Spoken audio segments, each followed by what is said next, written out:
everyone, Yoo Yeon Seok, PMS Black Queen here, and today I'm here with a K-drama review. This is episode 2 of Warm and Cozy, or Jeju Island Gatsby, alright? Before I start though, let me just say that there really is a Jeju Island in South Korea. I did some research on it, and it's a beautiful island, really, really beautiful. It makes me want to go to South Korea even more now. I do one day, I hope to visit Korea. I'm currently learning Korean a little bit, so I'm hoping to go to South Korea. But the island's beautiful.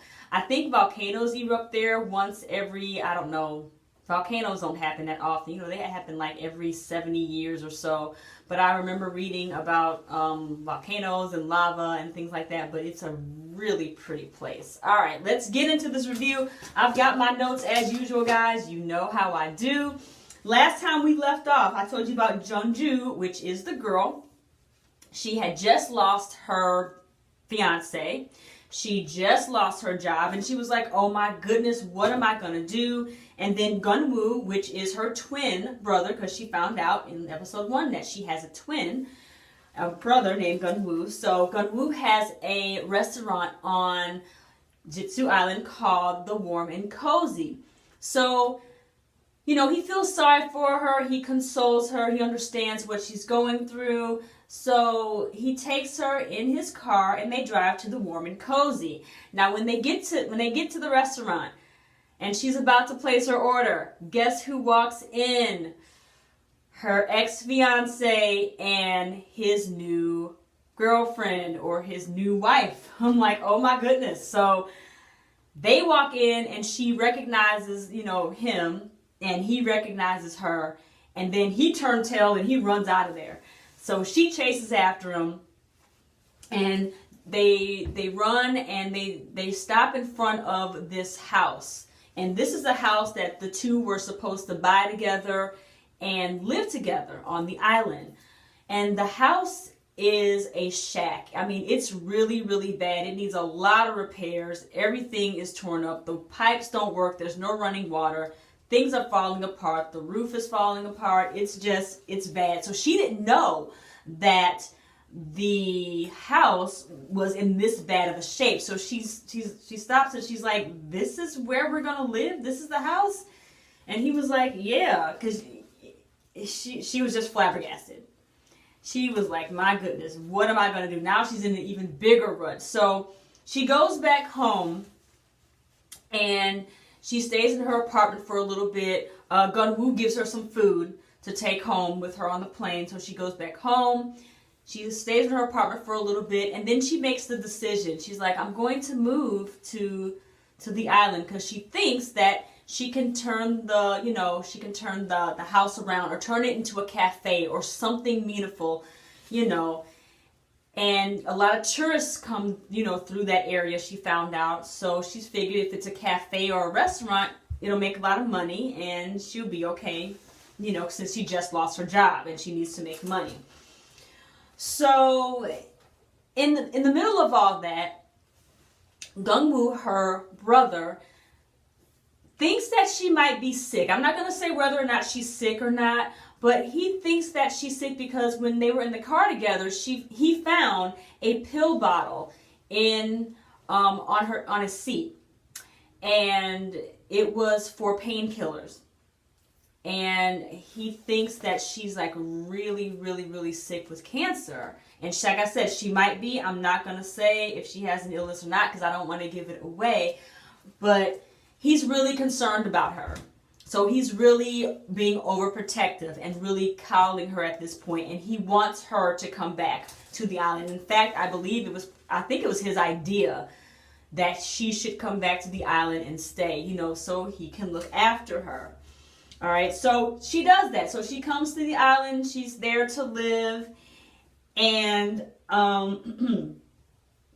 like I had mentioned before, Geon Woo, he thought about selling his restaurant as well. He kind of thought about selling it because he thinks there's too many tourists coming in. But, you know, tourists, they bring money in. So I'm not sure why he thought about selling it because I haven't seen all the episodes yet. But I heard him mention that he wants to sell his restaurant. And by the way, they do live next door to each other.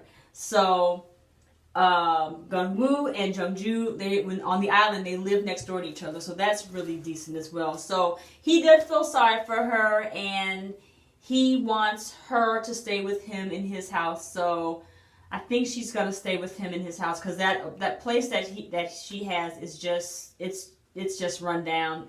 The living conditions are not good at all. And while on the island, there's this group of older women that go fishing and diving often, and she lost her luggage, okay?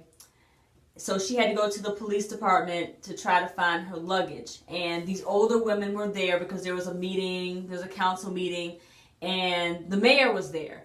And she ran into the mayor, I believe she ran into the mayor while coming into the town. And, you know, he was kind of scoping her out and being nosy and whatnot. But he looked familiar to her. And she couldn't place where she's seen him before. So when she goes to find her luggage, like I said, there's this town meeting. And she sees these older women there, and she sees the guy there. And she recognizes the mayor, because and I don't want to say how she recognizes the mayor, because I think that would be given away, but she does recognize the mayor from her past, and it's a shocker. Or he sees something that makes him familiar. So there's a connection there between the two. I'll just say that because I don't want to give it away. And that is where we are in episode 2. Those are the main points of episode 2 of Warm and Cozy. All right. Again, I'm going to keep watching this because I do like this K-drama as well. Very, very good. I'm enjoying it so far. I'll be back next week, or maybe this week. I'm not sure. More likely next week with episode 3, because I'm still trying to figure out if I want to do all the episodes, week by week. Like I said, you have to see my beautiful face every single week.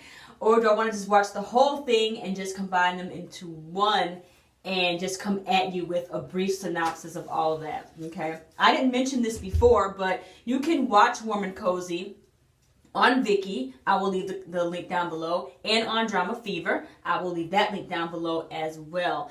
And also on Viki and Dramafever, the last few episodes, I believe you have to be a premium subscriber, meaning a paid subscriber, in order to watch them. The last few. I know for Dramafever it's like that. I believe for Viki, they're just releasing them later on, a few days out. So, yeah. Leave a comment down below if you've watched this K-drama and let me know what you think. Or if you have any other suggestions of K-dramas that you think I should watch and review, leave that down below also. As usual, do not forget to rate, comment, subscribe. Do all 3. They're free, for crying out loud. I want to thank you guys for watching this video. Thank you all to everyone in YouTube Noir. Thank you to all the Orange Blossoms. Shout out to you guys. And I will talk to you next time. Have a fantastic day. Mwah. Thank you for watching. Don't forget to subscribe, and please click the link to watch my latest video.